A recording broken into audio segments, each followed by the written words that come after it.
In the hustle and bustle of our everyday lives, where noise often drowns out our thoughts and anxieties cling to our hearts, there lies a profound yet simple truth. God is present, and He is listening. As we dive into the transformative power of Psalm 20, we are reminded that in moments of distress, when the weight of the world feels heavy upon our shoulders, we can turn in faith to the one who not only hears our cries, but also answers them. Imagine, just for a moment, the heart of David, who, amidst rejection and turmoil, discovered unwavering support in his relationship with God. Each verse of Psalm 20 serves as a lifeline, a declaration that when we align our hearts with God's will, our deepest desires are laid bare, and His help comes rushing in. This journey isn't just about words. It's an invitation to pause, reflect, and connect in a world that often pushes us to rush. As we venture into introspection and honest confessions of our fears and vulnerabilities, we tap into the promise that God is a refuge in our most intimate struggles, ready to shower us with solace and strength. Let's explore together how trusting in His faithfulness can illuminate even the darkest paths, reminding us that hope is never far when anchored in divine love. So, as we embark on this morning prayer, let's open our hearts to the blessings awaiting us, allowing ourselves to be vessels of His love and testimonies of His grace, as we witness God transform our lives through prayer and community. List of items. 1. The call to quiet, finding stillness amid chaos. 2. Embracing vulnerability, acknowledging our fears. 3. The legacy of David, trusting God in trials. 4. God's promises, assurance in times of distress. 5. Aligning our hearts, seeking His will. 6. The power of confession, opening the heart. Community matters. Sharing testimonies of faith. 8. Blessings await, expecting God's presence today. If this is resonating with you so far, give the video a like and share it with someone who needs to hear this. In the midst of our overflowing inboxes, our endless to-do lists, and the relentless hum of modern life, we often find ourselves caught in a cycle of constant motion. Our minds race, our bodies feel perpetually tense, and the very concept of stillness seems like an impossible luxury. But here lies our first vital step, our first point of connection with the divine.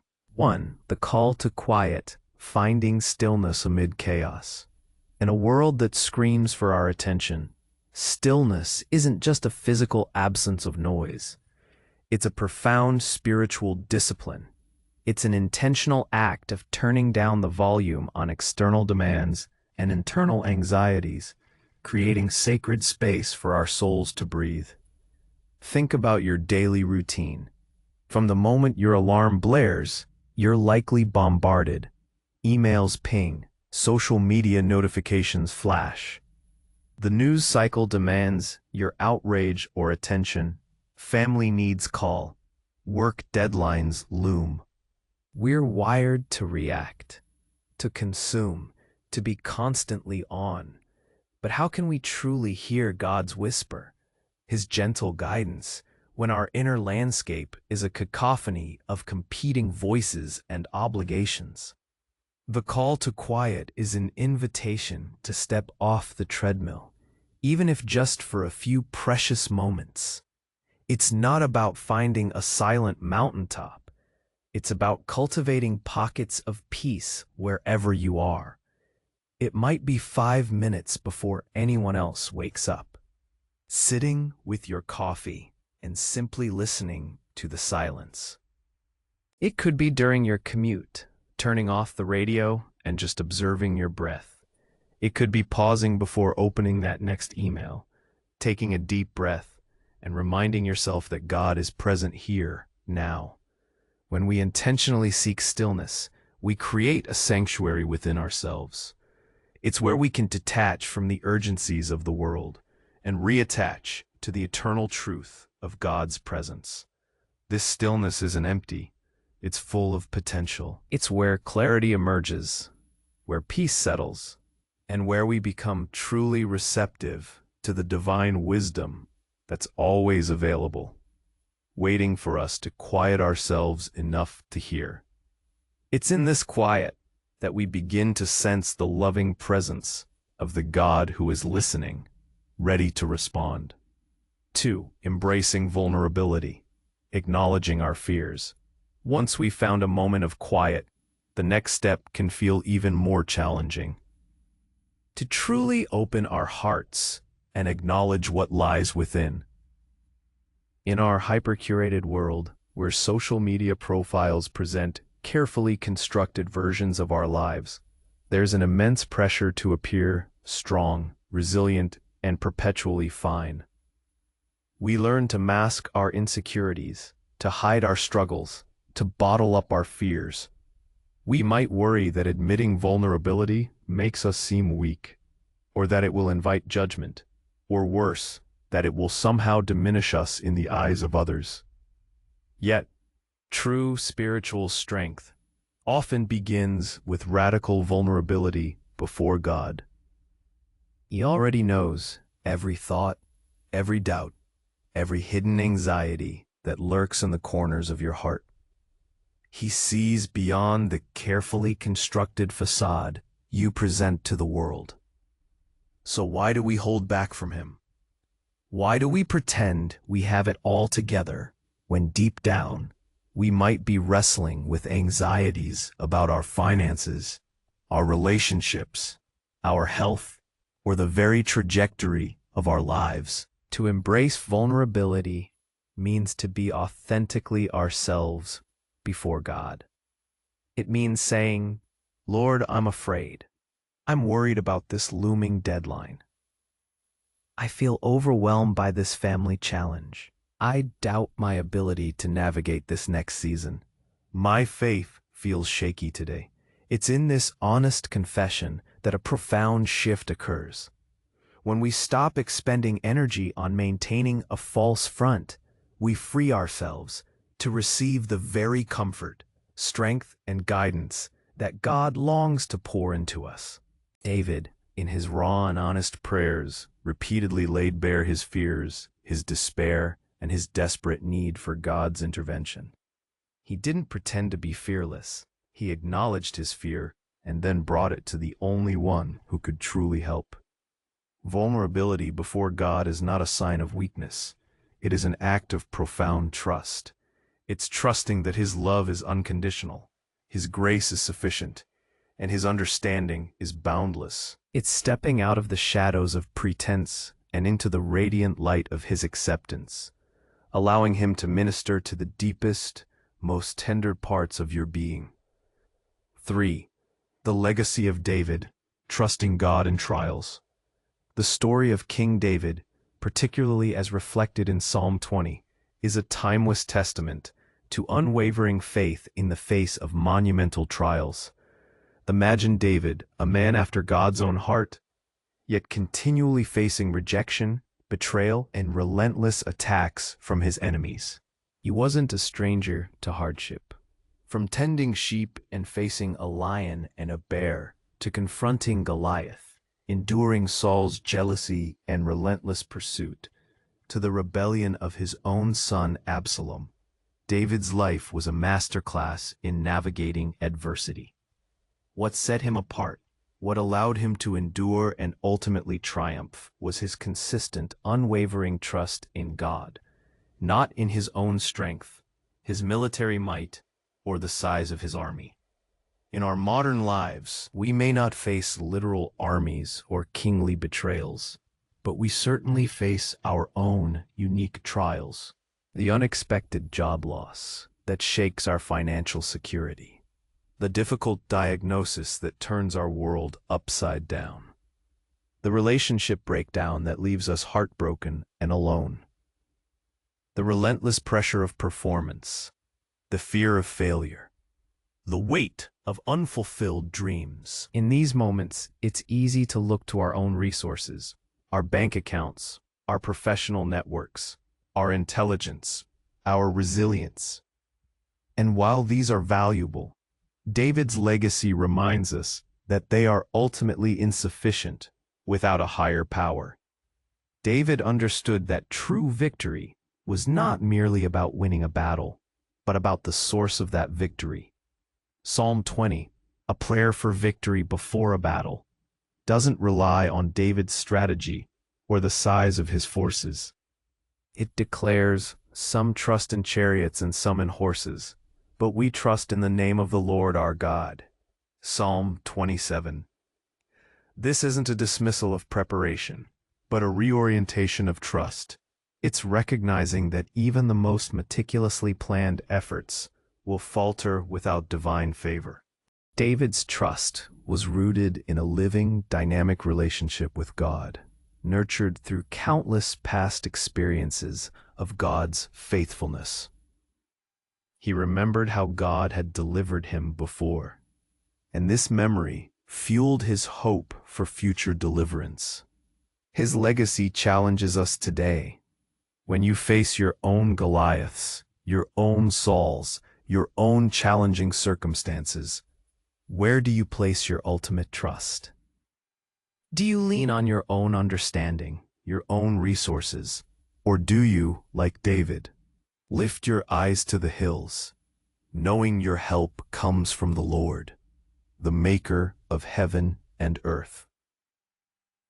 Trusting God in trials isn't a passive surrender. It's an active, courageous choice to anchor your hope in the one who holds all things in his hands, confident that he will answer you when you are in distress. 4. God's promises, assurance in times of distress. In the ebb and flow of daily life, distress can creep in unexpectedly, triggered by anything from a missed deadline to global events that feel overwhelmingly out of our control. When we are distressed, our minds often gravitate towards worst-case scenarios. Our spirits feel heavy, and hope can seem like a distant mirage. It's in these moments that we desperately need an anchor, a firm foundation upon which to stand when the waves of anxiety threaten to pull us under. That anchor is found in God's unchanging promises. Unlike human assurances, which can be fickle and fail, God's promises are eternal and steadfast. He is not a fair-weather friend. He is the God who declares, "I will never leave you nor forsake you." Hebrews 13:5. He promises to be our refuge and strength, an ever-present help in trouble. Psalm 46:1.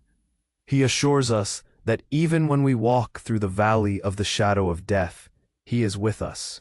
Psalm 23:4. These aren't just comforting words, they are divine declarations, backed by the very character and power of God. Think about the modern forms of distress we face, the constant pressure to perform in a demanding career, leading to burnout. The loneliness felt despite being digitally connected to hundreds of people. The struggle to make ends meet in an unpredictable economy. The anxieties about raising children in a rapidly changing world. In each of these scenarios, God's promises offer tangible assurance. When we feel overwhelmed by work, He promises rest. When we feel isolated, He promises companionship. When we worry about provision, He reminds us of His faithfulness to provide for even the birds of the air. Psalm 20 itself is a tapestry woven with promises. May the Lord answer you when you are in distress. May the name of the God of Jacob protect you. May He send you help from the sanctuary and grant you support from Zion. Psalm 20, 1-2. This isn't just a hopeful wish. It's a declaration of divine intervention. It reminds us that God is not distant or indifferent to our suffering. He is intimately involved, ready to extend His powerful hand to us. To truly embrace God's promises, we must actively meditate on them, speak them over our situations, and allow them to reframe our perspective. It's about shifting our gaze from the enormity of our problems to the infinitude of God's power. It's recognizing that even when circumstances scream despair, God's word whispers hope. When we cling to His promises, we discover an unshakable assurance that transcends our immediate distress, reminding us that with God there is always a way, always a rescue, always a path forward. His faithfulness is our greatest assurance, a beacon of light in our darkest hours. 5. Aligning our hearts, seeking His will. In a world brimming with choices, from what to eat for dinner to which career path to pursue, decision fatigue is a real modern challenge.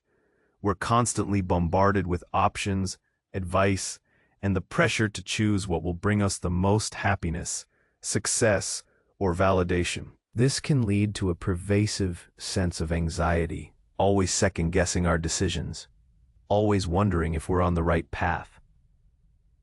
But what if the deepest desires of our hearts, the very plans we yearn to fulfill, are meant to align with something far greater than our own limited understanding? This is the essence of seeking God's will. Often, when we pray, we come to God with a list of our own desires, our own plans, and our own solutions. We ask Him to bless our endeavors, to pave the way for our ambitions. And while God certainly cares about our individual well-being, a more transformative prayer is one that seeks to align our hearts with His. It's not about abandoning our dreams, but about submitting them to a higher wisdom, trusting that His path for us is ultimately more fulfilling, more purposeful, and more deeply satisfying than anything we could conceive on our own. Psalm 20, verse 4 states, "May He grant you your heart's desire and fulfill all your plans." This verse isn't a blank check for any whim or fleeting wish. It's a profound promise given within the context of aligning with God's will. When our heart's desires are purified by His presence, when our plans are laid before Him for His approval and guidance, then we can confidently expect Him to fulfill them. It implies a process of discernment, prayerfully asking, "God, what do you want for me in this situation? What does your will look like for my career, my relationships, my contribution to the world?" Aligning our hearts involves surrender. It means letting go of our tight grip on control and trusting that God's perspective is far grander than our own. It means being open to redirection, even when it's uncomfortable, and embracing paths we may not have initially chosen. This is particularly relevant in a society that often prioritizes individualistic pursuits above all else. Seeking God's will can feel countercultural, asking us to consider not just our personal gain, but how our lives can serve a larger divine purpose, how we can be vessels of His love and grace in a world desperately in need. When we intentionally seek God's will, our prayers become less about dictating terms to God and more about collaborating with Him. Our decisions gain clarity, our steps become surer, and our lives begin to resonate with a deeper purpose. We move from a posture of demanding to a posture of receiving, trusting that when our hearts beat in rhythm with His, our deepest desires truly find their divine fulfillment. This alignment is not a restriction of our freedom, but an expansion of our capacity to live a life rich in meaning and impact. 6. The power of confession, opening the heart. In our fast-paced, image-conscious world, it's easy to accumulate burdens that weigh us down, often without even realizing it. These burdens can be guilt from past mistakes, shame over perceived failures, resentment towards others, or even just the quiet anxieties we carry about not being enough. We strive for perfection, we fear judgment, and we often find ourselves trapped in a cycle of hiding our true selves, even from those closest to us. But true liberation, true peace, often begins with an act that feels counterintuitive to our modern sensibilities. Confession. Confession, in its truest sense, is not about punishment or groveling. It is about radical honesty. It is the courageous act of laying bare our hearts before God, acknowledging our shortcomings, our sins, our hidden fears, and our deepest struggles. It's an admission that we cannot carry these burdens alone, and that we need divine intervention to unburden our souls. Think about the mental load we carry today, the unspoken worries, the lingering regrets from harsh words spoken, the moments we fell short of our own ideals. These unspoken burdens accumulate, creating mental and emotional clutter that hinders our peace and clarity. The power of confession lies in its ability to cleanse and to heal. When we confess to God, we are not revealing anything new to Him. He already knows. But the act of voicing it, of acknowledging it ourselves, is profoundly transformative. It breaks the power that guilt and shame hold over us. It opens the door for God's grace, His forgiveness, and His purifying presence to wash over us. It's like opening a window in a stuffy room, letting fresh air and light stream in, dispelling the stagnant darkness. David, in many of his psalms, models this raw, unvarnished confession. He doesn't shy away from admitting his sin, his despair, his brokenness. And it's precisely in this vulnerability that he finds restoration and renewal. His prayers are a testament to the liberating power of a heart laid bare before God. In our daily lives, confession can be as simple as acknowledging a moment of impatience, a critical thought, or a desire for control. It's about cultivating a habit of honest self-reflection and immediately bringing those areas to God. This consistent practice prevents the accumulation of spiritual clutter. It keeps our connection with God clear and unimpeded. When we open our hearts in confession, we create space for God to fill us, not with judgment, but with His boundless love, His liberating grace, and His profound peace, reminding us that we are fully known and fully loved, even in our imperfections. 7. Community matters, sharing testimonies of faith. In an age of hyper-individualism, where digital connections often replace genuine human interaction, it's easy to fall into the trap of believing we must navigate life's challenges entirely on our own. We curate our online personas to project an image of effortless success, and in doing so, we often isolate ourselves from the very support and encouragement we desperately need. This is where the profound truth that community matters becomes not just a comforting idea, but a vital lifeline for our spiritual journey. The Christian faith was never intended to be a solitary pursuit. From the earliest disciples to the bustling churches of today, community has been fundamental. When we gather, whether physically or in spirit, we form a collective body, supporting, encouraging, and upholding one another. And one of the most powerful expressions of this community is the sharing of testimonies of faith. A testimony is simply your story of how God has worked in your life. It's sharing a moment when you felt lost and God provided guidance.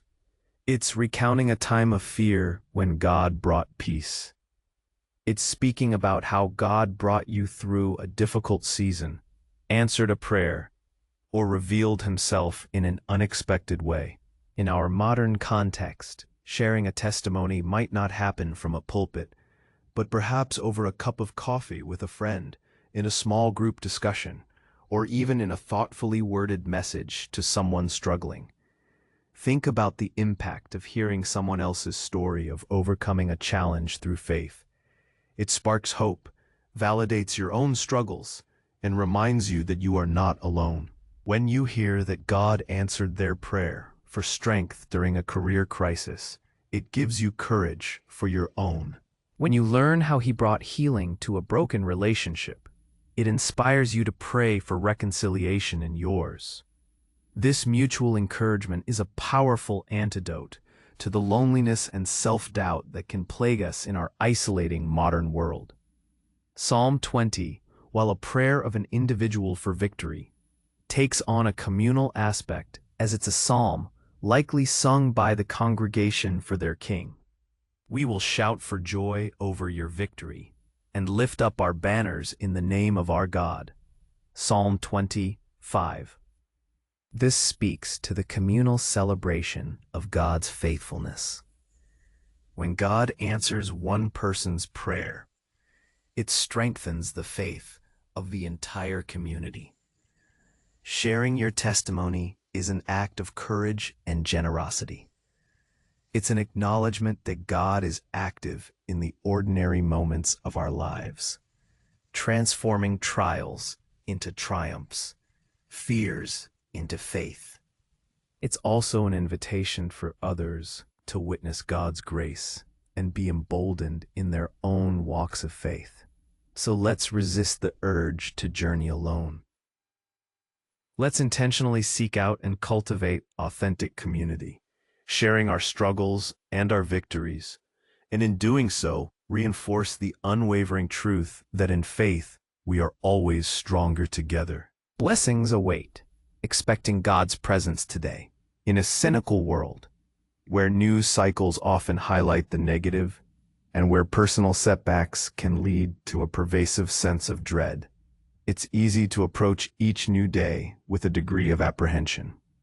We might expect problems, anticipate stress, and brace ourselves for disappointment.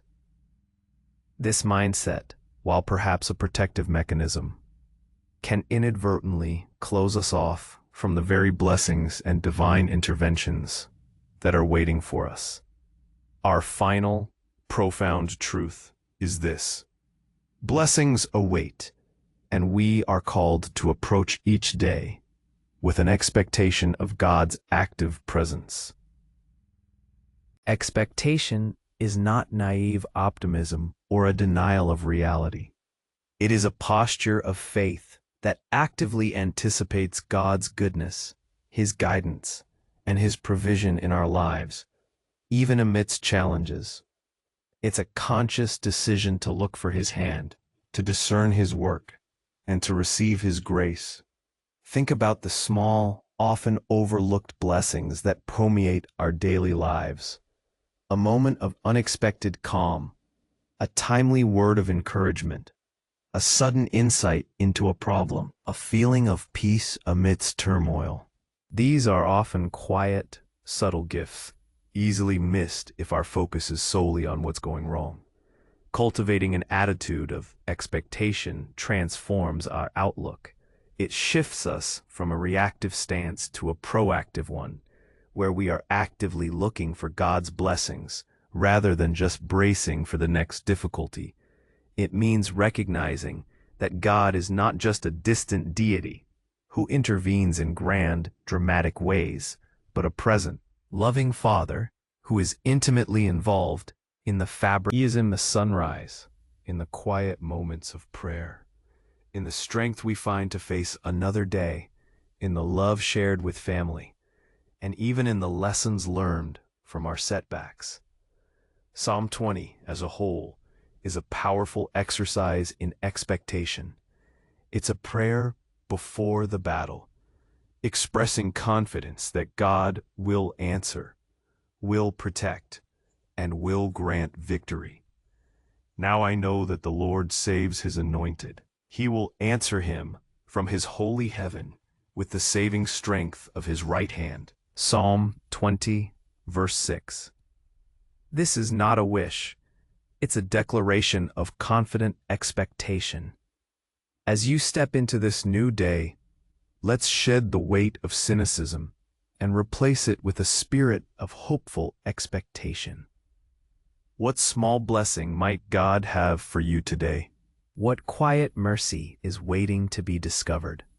How might His presence manifest in an ordinary conversation, a moment of solitude, or a challenge that surprisingly unlocks new strength within you? When we expect God's presence, we open ourselves to receive His grace, allowing ourselves to be vessels of His love and testimonies of His transforming power. This isn't about denying the reality of struggle, but about trusting that God is greater than any challenge, and that His blessings are continuously unfolding, awaiting our expectant hearts. In this journey through Psalm 20, we've seen that God is not a distant observer, but an intimately involved Father who hears, answers, and transforms. We are called to cultivate stillness amidst the chaos, to bravely embrace vulnerability, and to trust Him in our trials, drawing strength from the enduring legacy of faith. We find assurance in His unwavering promises and purpose in aligning our hearts with His divine will.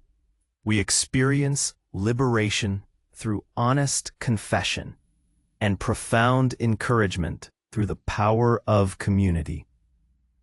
And finally, we are invited to approach each new day with a spirit of expectant hope, knowing that blessings await because God's presence is always with us. Remember the words of the great theologian Augustine, who famously said, "You have made us for yourself, O Lord, and our hearts are restless until they rest in you." This isn't just a poetic phrase, it's a profound truth. Our restlessness in this loud, demanding world is a signal, a divine invitation to seek our rest, our peace, and our true fulfillment in Him. It is in turning to Him, in prayer and in trust, that our anxious hearts find solace, our scattered minds find focus, and our lives are illuminated with divine purpose. So, how will you intentionally invite God's transformative presence into your day today? How will you make space for Him to speak, to comfort, and to guide? Let us now close with a prayer, drawing strength and assurance from the very psalm that has guided our reflections today, Psalm 20. Psalm 20. For the director of music, a psalm of David. 1. May the Lord answer you when you are in distress. May the name of the God of Jacob protect you. 2. May He send you help from the sanctuary and grant you support from Zion. 3. May He remember all your sacrifices and accept your burnt offerings. May He give you the desire of your heart and make all your plans succeed. May we shout for joy over your victory and lift up our banners in the name of our God. May the Lord grant all your requests. Now this I know, the Lord gives victory to His anointed. He answers him from His heavenly sanctuary with the victorious power of His right hand. Some trust in chariots, and some in horses, but we trust in the name of the Lord our God. 8. They collapse and fall, but we rise up and stand firm. Lord, give victory to the King. Answer us when we call. Amen. If this prayer resonated with your spirit, please give this video a like and consider subscribing to the channel for more daily moments of reflection and spiritual encouragement. Leave a comment below and share how these truths have impacted you today.